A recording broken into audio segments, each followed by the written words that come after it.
Hey everyone, welcome back to the podcast where we make English learning fun and exciting. Today, we're diving into something that'll instantly boost your conversations and make you sound like a native speaker: idioms and slang. These are the phrases and expressions that take your English to the next level and help you connect with people on a whole new level. That's right, Adam. Have you ever wondered why English speakers say things like, "It's raining cats and dogs," away, or "break the ice"? What do dogs and cats have to do with the weather? And how are we breaking ice without a hammer? These might sound confusing, but by the end of this episode, you'll not only understand them, but also be ready to use them like a pro. Exactly. And it's not just about understanding these phrases, it's about having fun with them. Imagine being in a conversation and someone throws in a phrase like "spill the beans," and you actually know what they mean and can respond naturally. That's the magic of idioms and slang. And here's the best part. We're not just talking boring textbook definitions. We're sharing real-life examples, hilarious stories, and even the origins of some of these phrases. Trust me, you're going to laugh, you're going to learn, and you're going to leave this episode speaking English with so much more confidence. So, whether you're a student, a traveler, or just someone who loves learning new things, stay with us. This episode is packed with tips, tricks, and some surprises that'll keep you hooked. Let's get started. Don't go anywhere because we're about to unlock the secrets to sounding like a native speaker and having a lot of fun while doing it. All right, let's get into it. So, what are idioms and slang, and why are they so important? Let's start with idioms.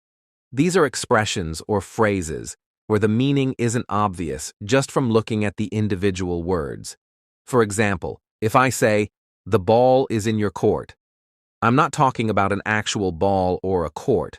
What I really mean is that it's your turn to make a decision or take action. Idioms like this one are everywhere in English, and they're used in casual conversations, business meetings, and even in movies and books.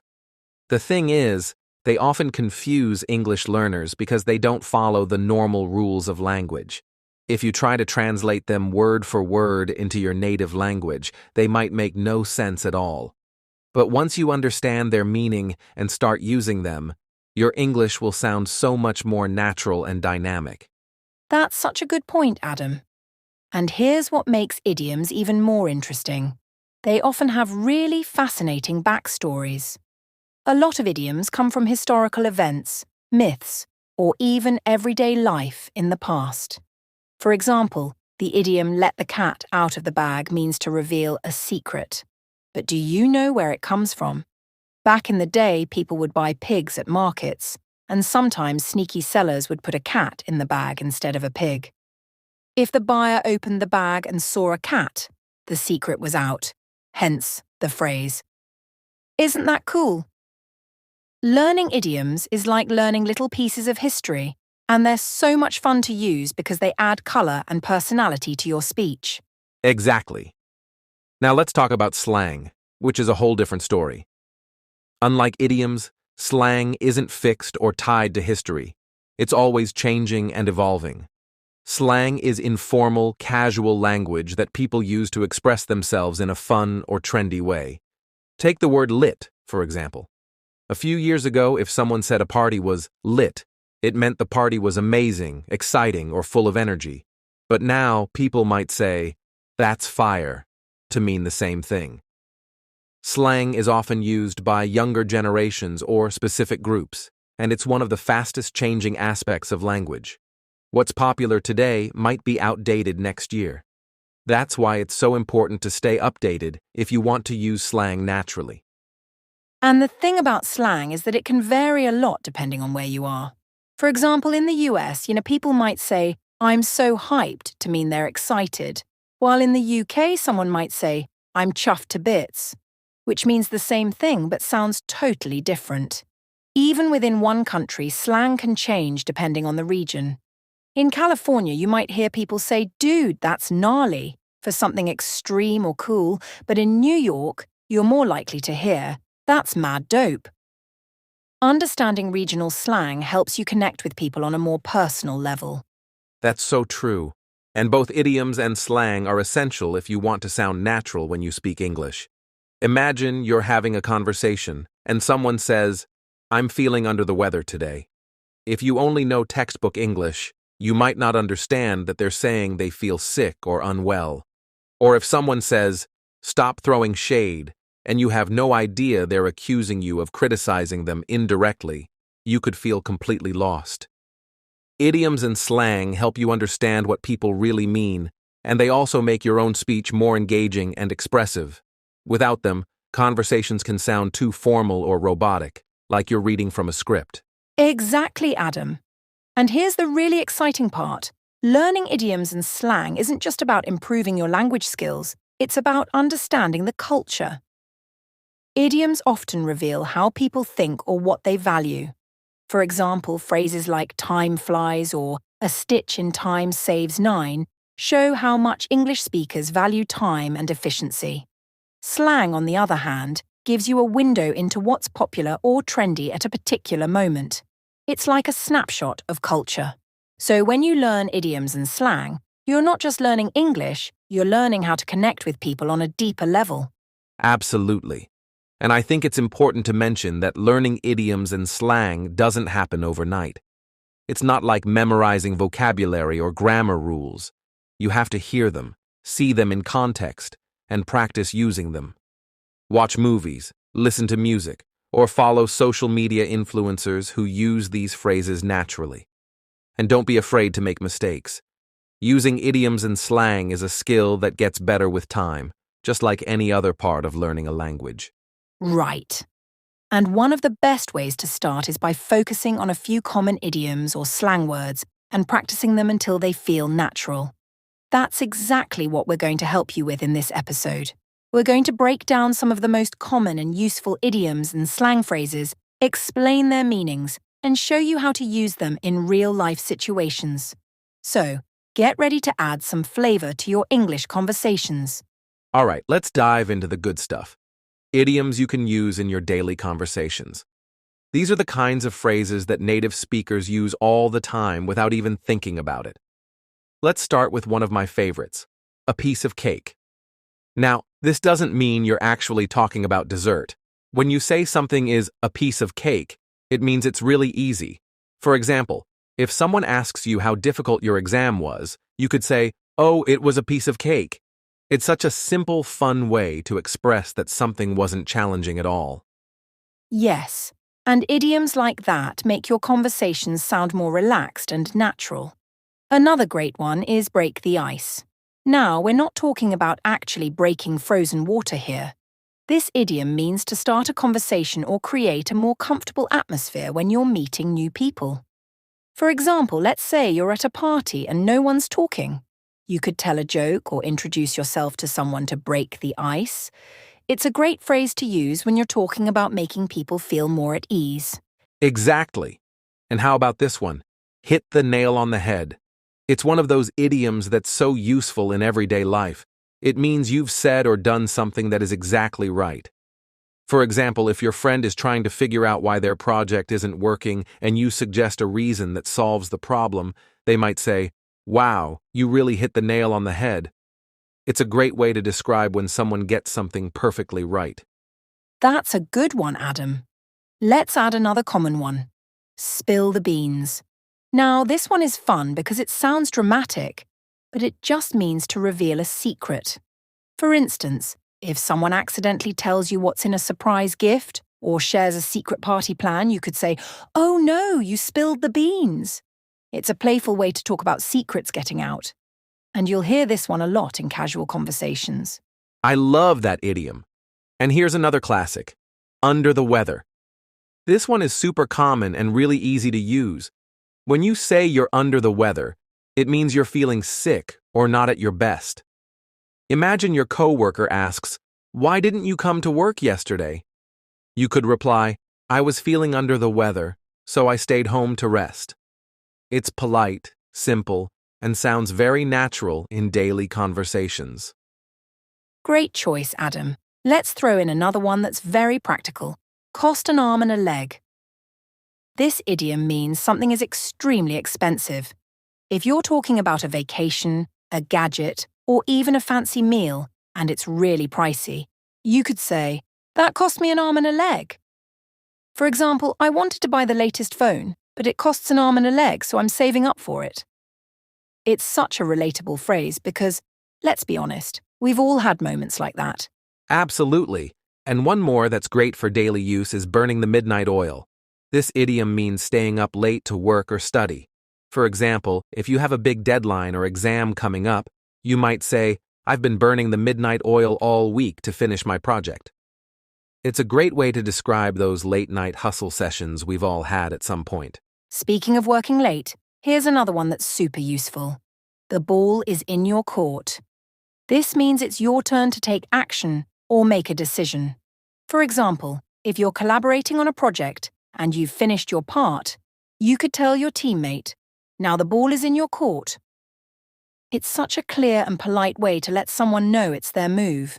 That's a fantastic one, Sophia, and it's perfect for both casual and professional conversations. Let's finish this chapter with one last idiom, bite the bullet. This means to face a difficult or unpleasant situation with courage. For example, if you're nervous about going to the dentist but decide to go anyway, you could say, "I just need to bite the bullet and get it over with." It's a really empowering phrase because it shows you're ready to tackle something challenging. Wow, we've covered so many useful idioms. And what I love is that these phrases are not only practical, but also help you sound confident and natural in conversations. If you're listening and thinking, "How do I start using these?" Don't worry, start small. Pick one or two idioms that resonate with you and try using them in a sentence today. Practice makes perfect. All right, it's time to dive into one of the most entertaining parts of the English language, fun and quirky idioms. These are the phrases that not only spice up conversations, but also give English its unique charm. What makes these idioms so interesting is their ability to take ordinary situations and turn them into something visual, humorous, and memorable. Let's start with one that I think is a classic. Let the cat out of the bag. Now, this idiom means to reveal a secret, often by accident. Imagine you've been planning a surprise party for a friend, and then someone casually says, "See you at the party on Saturday." Whoops, the cat's out of the bag. What's great about this idiom is that it paints such a vivid picture. You can almost imagine someone holding a bag, and out pops a cat, making a mess of everything. It's phrases like this that show how playful and creative English can be. That's such a fun one, Adam. And idioms like these really show how language can make communication more colourful. Here's another quirky one I absolutely love. When pigs fly. This idiom is used to describe something that will never happen. For example, if your friend says, "Do you think our teacher will cancel the homework?" you could reply, "Yeah, when pigs fly." It's such a hilarious way to emphasize that something is impossible because, let's face it, pigs flying is about as unlikely as it gets. What I find fascinating about idioms like this is how they capture a bit of humor and culture at the same time. You're not just saying no or never, you're doing it in a way that's playful and memorable. And the best part is, it's easy to learn because the image is so ridiculous. Exactly, Sophia. And what I love about idioms is how they often take everyday objects or animals and give them a whole new meaning. Take this one, the elephant in the room. This is a really clever way to talk about an obvious problem or issue that everyone knows about, but no one wants to discuss. For instance, imagine you're in a meeting at work, and there's tension because a big project has failed. Everyone's avoiding the topic, but someone finally says, "Let's address the elephant in the room." It's such a powerful idiom because it perfectly captures that awkward, uncomfortable silence when there's a problem no one wants to face. Plus, the image of a giant elephant just standing there in the middle of a room is so absurd, you can't help but smile when you think about it. That's a great one, Adam. And while we're on the topic of animals, how about curiosity killed the cat? This idiom is a warning about being too curious or nosy. For example, if someone keeps asking about something that's none of their business, you might say, "Careful, curiosity killed the cat." It's a fun way to remind people that digging too deep into certain matters might lead to trouble. What's interesting is that this idiom has a bit of a dark edge to it, but it's often used in a light-hearted way, especially among friends or family. It's also a good reminder that while curiosity is usually a good thing, sometimes it's better to let things be. Totally agree, Sophia. And speaking of quirky, here's one that always makes me chuckle: barking up the wrong tree. This means you're pursuing the wrong solution or accusing the wrong person. Imagine you're trying to solve a problem, but your focus is completely off. Someone might say, "You're barking up the wrong tree." The idiom comes from hunting dogs barking at a tree, thinking there's an animal up there, but it's actually in another tree.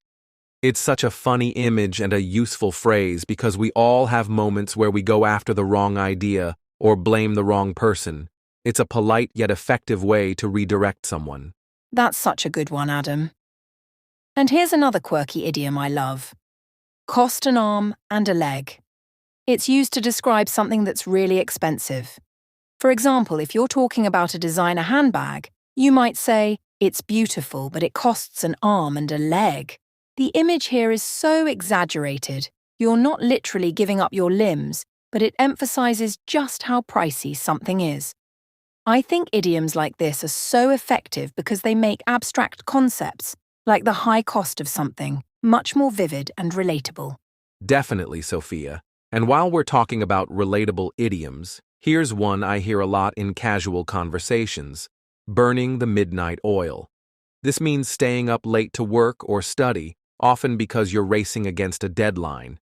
For example, if someone asks how you managed to finish your report on time, you could say, "I was burning the midnight oil all week." What I love about this idiom is how poetic it sounds. It takes you back to a time before electricity when people literally worked late at night by the light of oil lamps. It's a phrase that's not only practical, but also connects us to the past in a really beautiful way. That's so true, Adam. And to add to that, let's talk about bite the bullet. This idiom means to face a difficult or unpleasant situation with courage. For instance, if you're scared of going to the dentist but decide to go anyway, you could say, "I just need to bite the bullet." The origin of this idiom is pretty intense. It comes from a time when soldiers would literally bite on a bullet to endure pain during surgery without anesthesia. It's a reminder of how strong people can be, and it's such a powerful way to describe those moments when you just have to push through challenges. Wow, what a rich history behind that one. And that's the beauty of quirky idioms. They're not just fun to use, but they also carry stories and cultural insights that make them even more fascinating. To everyone listening, we encourage you to pick your favorite idiom from this list and try using it in a conversation today. It's a great way to practice and make your English more dynamic. Now we're shifting gears and getting into something that will really bring your English to life: slang. But not just any slang. Slang from all around the world. English is spoken in so many different countries, and each one has its own unique set of slang words that you might not find in a textbook. And what's so fun about slang is that it evolves all the time, so it's always current and relevant. Let's start with some slang you'll often hear in the United States. One that I really like is, "What's up?" It's a super casual way to ask someone how they're doing or what they're up to. You can use it with friends, co-workers, or anyone you're familiar with. Instead of asking, "How are you?" you could say, "Hey, what's up?" And the response could be anything from "not much" to "just chilling." It's simple, but it's how many Americans greet each other casually. Ah, yes, "what's up" is a classic one. It's definitely casual and used in almost any situation. But here's one from the UK that I absolutely love: chuffed. This one means you're really happy or pleased about something. So if someone says, "I'm chuffed to bits about the news," they're saying they're absolutely delighted. It's such a fun way to express joy, and I love how it's used in British slang. You could say, "I'm so chuffed that I got the job I wanted." It's not just a happy feeling, it's an enthusiastic, almost giddy type of happiness. Chuffed is such a great one, Sophia. And speaking of happiness, let's move to something a little different from Australia. Arvo. Australians love shortening words, and arvo is the slang term for afternoon. You might hear someone say, "Let's meet up this arvo," which simply means, "Let's meet up this afternoon." Australians are famous for their laid-back, friendly style of speech, and this slang really captures that relaxed vibe. If you're planning to visit Australia or have Australian friends, you'll hear arvo all the time, and it's an easy one to adopt into your own conversations. Oh, I love Australian slang. Now let's hop over to New Zealand for a moment. Over there, you might hear people use the word sweet as. Now, you might think they're talking about something sugary, but no, it's actually a way to say something is great or really good. So if someone offers you a favour or plans something fun, you could reply, "Oh, sweet as." It's a super casual and enthusiastic way to express that something is totally fine, awesome, or exciting. It's one of those slang words that really gives a sense of the Kiwi personality, positive, friendly, and laid back. That's such a fun one, Sophia. And speaking of laid back, here's another Aussie slang term, no worries. This phrase is used to tell someone that everything is fine or that there's no problem. So, if someone apologizes for being late, you might say, "No worries," to let them know it's not a big deal. It's one of those phrases that sounds so comforting and friendly. I think it reflects the relaxed and easygoing attitude that's often associated with Australian culture. You could use it when someone thanks you for something like, "Thanks for helping me with the project," and you could reply, "No worries." It's really flexible and can be used in many contexts. No worries is such a soothing expression. Now, let's take a quick trip to South Africa, where they've got some really interesting slang. One that I love is lekker. In South African slang, lekker means something is really good, great, or enjoyable. If someone says, "The party last night was lekker," they're saying it was a fantastic time. It's a word that's used to describe anything from food to a fun event, and it's definitely something you'll hear a lot in South Africa. It's an easy one to slip into conversations, especially if you're enjoying something. Lekker is awesome. And now, let's talk about something that's widely used in Ireland, craic. Now, you might see this word spelled in different ways, but the meaning is always the same. Craic refers to having fun, entertainment, or a good time. For example, you might hear someone say, "What's the crack?" which is just another way of asking, "How's it going?" Or, "We had great crack last night at the pub." It's a fun, lively expression that shows how much the Irish value a good time and socializing with friends. I think it's a fantastic word because it reflects the upbeat, welcoming nature of Irish culture. Craic is such a lively and fun word, and it's so easy to use in any social setting. Let's now head over to Canada, where they have a unique slang expression, eh? Canadians are known for adding eh to the end of their sentences, almost like a question. It's used to ask for confirmation or to make sure someone agrees with you. For example, you could say, "This weather's been crazy, eh?" Or, "It's a great day, eh?" It's such a characteristic part of Canadian speech, and it adds a friendly conversational tone to everything. If you ever meet Canadians, don't be surprised to hear it. They love using it. Exactly, eh? Is almost a signature part of Canadian slang. Now, let's finish up with one from Jamaica. Ya man. This is a popular slang expression in Jamaican English, and it's used to express agreement or confirmation. It's similar to saying, "Yeah, sure," or "okay" in English. For example, if someone asks, "You ready to go?" you could say, "Ya man." It's used to show that you're on board with something or that you're excited. It's such a lively and positive expression, and you'll hear it a lot in Jamaican music, culture, and daily conversation. Your man is such an upbeat and friendly phrase, and that's what's so cool about slang around the world.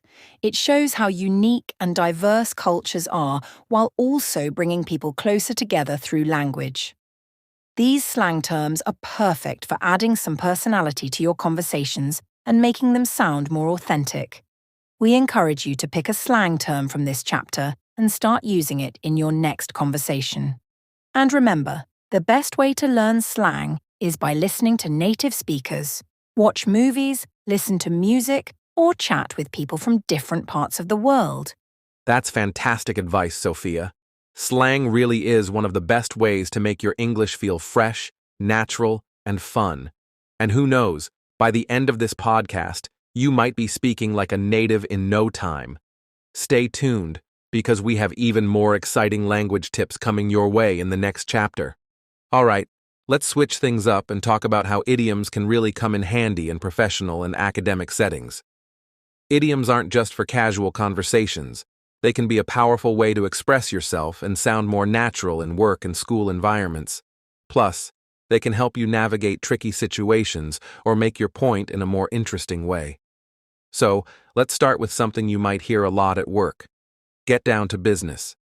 This one's used when you want to focus on the main task or topic at hand and stop wasting time with distractions. For example, if you're in a meeting and people are chatting about everything except the project, you might say, "Okay, let's get down to business and talk about the report." It's a polite but firm way to steer the conversation back on track. That's a great one, Adam. And when it comes to work, one idiom that really comes in handy is on the same page. This is used to indicate that everyone understands and agrees about something. For example, during a team meeting, if everyone is aligned on the project goals, someone might say, "I think we're all on the same page now." It's a great way to ensure that no one is confused or left out of the loop. It also helps to maintain clarity in communication and is a key part of teamwork. In work environments, being on the same page helps everyone move forward with the same goals and expectations. Exactly, Sophia. And let's stick with teamwork for a second. Another idiom you'll often hear in the workplace is pulling your weight. This is used to describe someone who is doing their fair share of work. For example, if one person is slacking off in a group project, someone else might say, "I feel like you're not pulling your weight here." It's a way to encourage people to contribute equally, and it's something managers might use to remind their team members about responsibility and effort. It's also a good reminder that in any workplace, everyone should be doing their part to help the team succeed. Great point, Adam. Speaking of responsibility, another idiom you might hear is step up to the plate.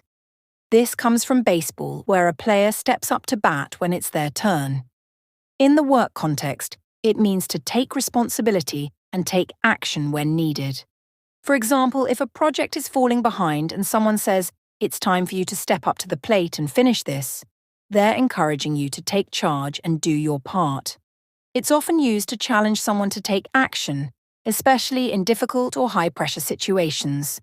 This idiom really adds a sense of urgency and importance to the situation. I love that one, Sophia.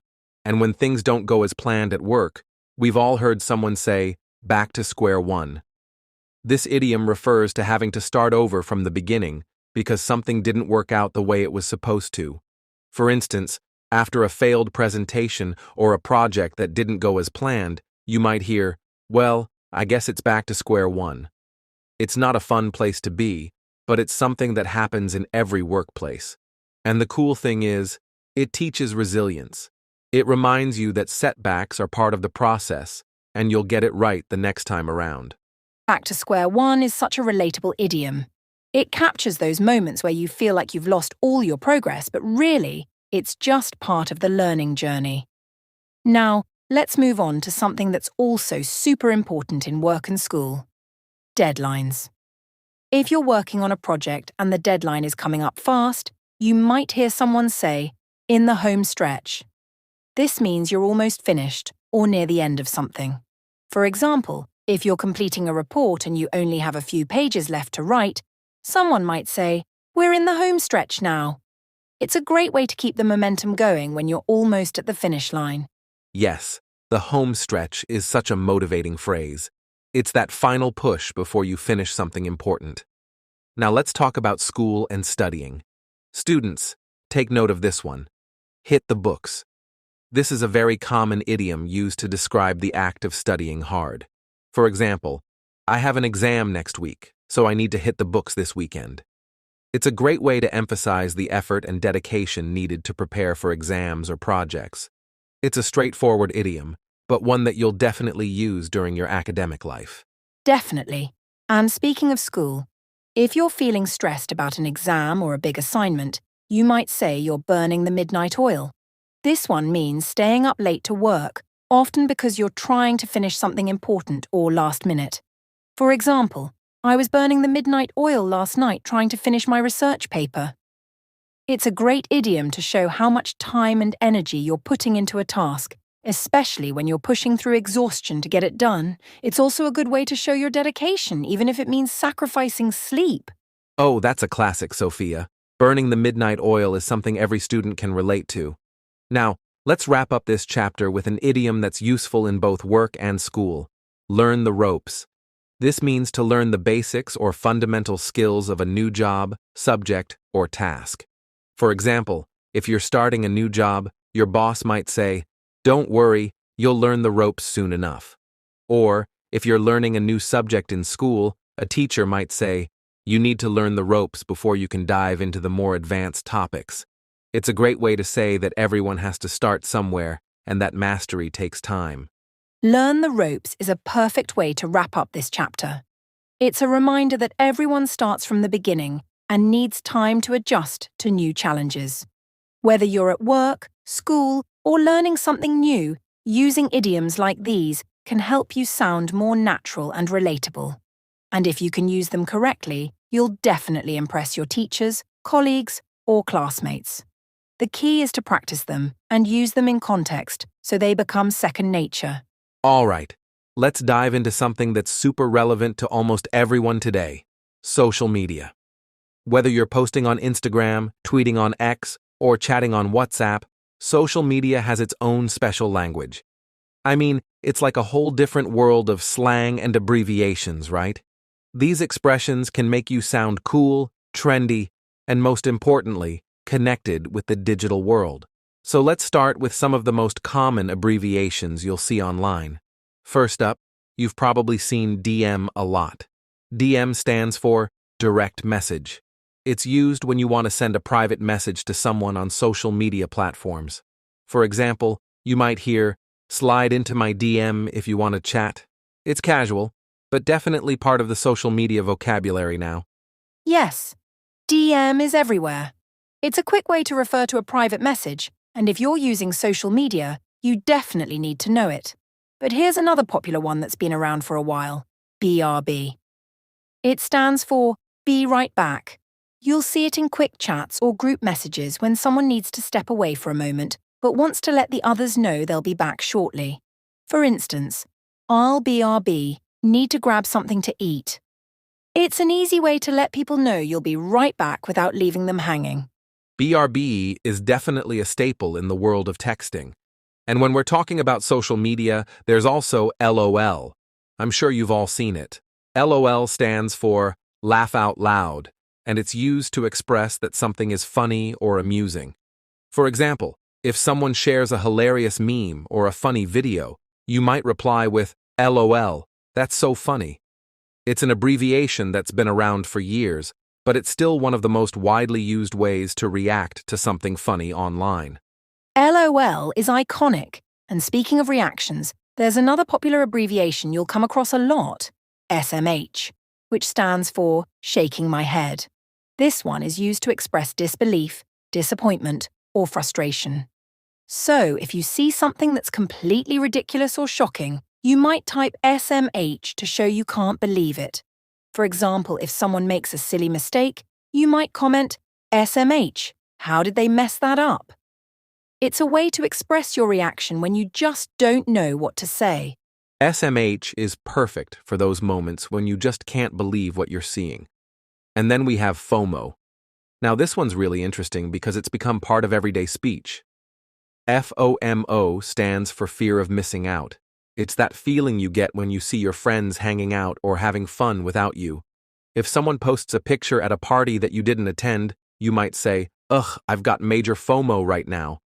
It's a pretty relatable feeling, especially with social media showing everyone's highlight reels. It's interesting how these abbreviations can tap into the emotions we experience online. Absolutely. And here's another abbreviation that's tied to online communication: TBT, which stands for Throwback Thursday. Every Thursday, social media users post old pictures or memories to reminisce, and they tag their posts with number TBT. For example, someone might post a picture from last year's vacation and write number TBT to an amazing summer trip. It's a fun way to share memories, and if you're ever on Instagram, you'll definitely see a ton of TBT posts filling up your feed every week. TBT is such a fun trend. And speaking of trends, here's one that you'll see a lot in Twitter and Instagram: YOLO. It stands for You Only Live Once. It's often used to justify doing something spontaneous or adventurous, sometimes even reckless. For instance, someone might say, I'm going to book a last-minute trip to Paris. YOLO. It's a phrase that's all about living in the moment and embracing life without worrying too much about consequences. It's one of those expressions that can make your social media posts feel more free-spirited and bold. YOLO is all about embracing life's spontaneous moments. Now let's talk about lit. This one has become incredibly popular recently, and it's used to describe something that's really exciting, fun, or amazing. For example, if you went to a concert and had an amazing time, you could say, that party was lit. It's a term you'll see a lot when people talk about events, activities, or experiences that are unforgettable. It's another way social media allows us to express enthusiasm and excitement. I've seen lit used everywhere, and it's a great way to hype up an event. Now, if you're scrolling through social media and you see something that's totally hilarious or over the top, you might also see people use savage. When someone does or says something bold, unfiltered, or a little bit ruthless but still impressive, you might call them savage. For example, if someone posts a quick-witted response to an awkward comment, you might say, that's savage. It's a playful, but sometimes cheeky way to give kudos to someone for being brutally honest or fearless. Savage really adds some edge to conversations. But if you're ever feeling confused or not sure what's going on with a meme or post, here's an abbreviation you'll want to know. IDK. This stands for I don't know. It's simple, but it's used when you're not sure about something. For example, if someone asks you a question on social media and you don't have the answer, you might reply with IDK, sorry. It's a casual and easy way to admit uncertainty, and you'll see it all the time in comments and replies. IDK is so useful in any conversation. And here's one more, ICYMI, which stands for in case you missed it. It's often used to highlight something important or to share something that others might have overlooked. For example, ICYMI, we just launched a new product. It's a helpful way to make sure people see something important that they may not have noticed in their feeds. Perfect for sharing those big moments or announcements. And you know, social media slang and abbreviations are constantly evolving, so staying up to date with them can really help you stay connected and relevant in digital conversations. Plus, it adds a fun and casual tone to your interactions, which is the whole vibe of social media, right? The more you use these abbreviations and slang, the more natural it will feel to you. Exactly, Sophia. These terms aren't just for fun. They can make your communication feel more connected to the online world. So, the next time you're texting a friend or posting a story, remember these slang terms and abbreviations. They'll make your social media experience even more engaging, and trust me, you'll be speaking the language of the digital generation in no time. Absolutely. Now, as we finish up this chapter, we encourage you to start using some of these social media slang terms in your chats. And keep in mind, language is always changing, so keep an eye out for the next wave of cool new phrases. All right, Sophia. Let's talk about something super interesting. Misunderstood idioms and slang.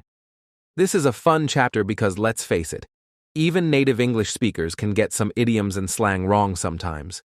Imagine using an idiom that sounds great, but completely confuses the other person. It can happen, especially with phrases that don't translate well or have multiple meanings. So, let's start with one that's often misunderstood: break a leg. It's commonly used to wish someone good luck, especially before a performance, but if you don't know the meaning, it can sound like you're actually wishing someone harm. So, it's a classic case where context is everything. You wouldn't want to say break a leg to someone who's about to do something serious if they don't know the idiom. Exactly. Imagine being in an interview and someone says, break a leg. You'd probably be thinking, wait, what? It's such an odd phrase when you first hear it out of context. The origin of break a leg comes from the theatre, where performers would say it as a way of wishing each other good luck without directly saying good luck, which was considered bad luck. But outside the theatre, it's important to make sure the person you're talking to knows that it's a positive wish. Otherwise, it might not come across the way you intended. Right. And then there's I could care less. This one is often used incorrectly. People say it when they mean they don't care at all, but technically, the correct phrase is I couldn't care less. The idea is that if you couldn't care less, then you care the least amount possible. There's no way your care level could drop any further. When someone says, I could care less, it actually implies they care a little, which is the opposite of the intended meaning. It's one of those small but significant mistakes that even native speakers make, and it can lead to some confusion. Oh, definitely. And I could care less is so common in casual speech, but you're totally right about the logic behind I couldn't care less. It's a subtle difference, but it makes a huge difference in meaning. Now, let's talk about another common misused phrase, for all intensive purposes. This one actually should be for all intents and purposes. It's a phrase used to mean in every practical way or in effect. People often get this wrong, probably because intense sounds similar to intensive, but the correct version makes much more sense. For example, for all intents and purposes, this project is complete. That's a great one, Sophia. The number of times I've heard for all intensive purposes is unbelievable, and it always makes me wonder if the person means to sound like they're talking about something super serious, or if they're just mixing up a well-known idiom. And here's another one that's often misunderstood. Nip it in the bud. This one means to stop something before it becomes a problem, but it's frequently misheard or misused as nip it in the butt, which sounds, well, pretty silly and doesn't make any sense at all. So when you want to say something should be dealt with early, remember to say nip it in the bud. That one's hilarious. Nip it in the butt would definitely raise some eyebrows. And if you're trying to be more careful with your language, nip it in the bud is such a useful expression. It's especially important to use it correctly in a business or academic context when you want to emphasize solving a problem early. Now let's talk about one in the same. Many people mistakenly say one in the same when they mean one and the same. The phrase one and the same means that two things are identical or indistinguishable. For example, she and her twin sister are one and the same. But if you say one in the same, it can cause confusion, as it's not a correct idiomatic expression. Ah, yes. One in the same is something I've definitely heard before, and it sounds almost right, but it's completely off. The correct version is one and the same, and it's perfect for emphasizing how something or someone is exactly the same as another. It's definitely a phrase that needs to be used accurately, especially when describing similarities. Now, here's one that trips a lot of people up. Could of instead of could have. It's one of those common mistakes that really stands out when you hear it. People often say, I could have gone to the party, but the correct phrase is could have. It's a simple error, but it changes the grammatical structure of the sentence. Yes, could've drives me crazy when I hear it. I totally get why people make this mistake though, because it sounds like could've, which is a contraction of could have. It's one of those things that people pick up in casual conversation, but if you're writing or speaking more formally, could have is the correct version. And here's another one that people often get mixed up. Bite your tongue. The actual phrase is bite your tongue when you want someone to stop themselves from saying something they might regret. But many people mistakenly say bite your tongue off, which is just an exaggeration and doesn't make sense. So, remember, just bite your tongue if you want to hold back your words. Bite your tongue is perfect for when you need to stay silent, and off is just an unnecessary addition. Now let's talk about something that's not a mistake in terms of idiom but can definitely confuse people, especially non-native speakers. Couldn't care less, and I don't care. While both phrases are used to express indifference, the difference in their strength is subtle. I don't care can sound like you're indifferent, but not as strongly as I couldn't care less, which emphasizes that you literally have no further capacity to care about something. It's interesting how small tweaks in idiomatic phrases can change their tone or emphasis. Absolutely, Adam.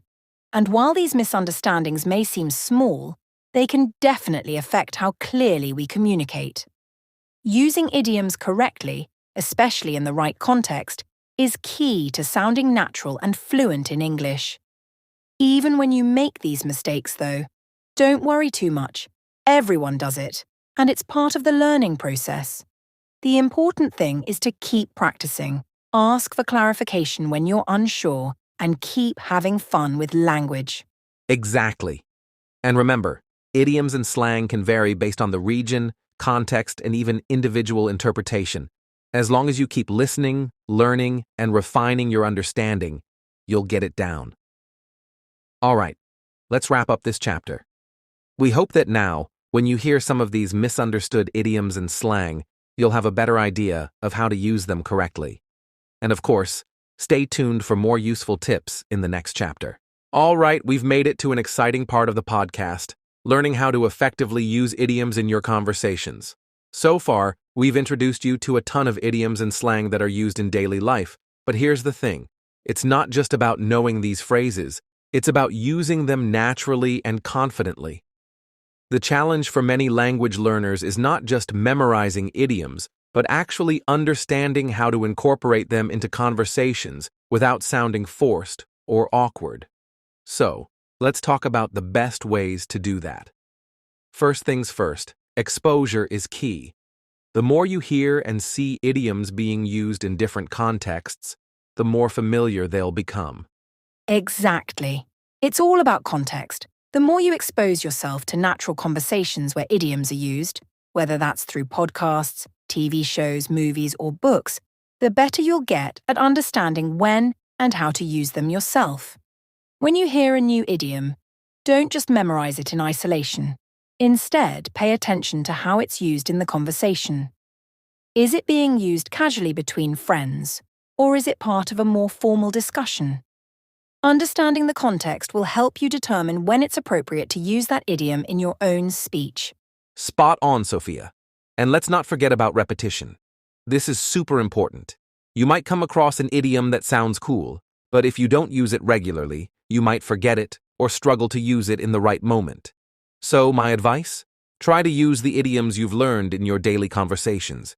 Even if you don't feel 100% confident, the more you practice, the more natural it will feel.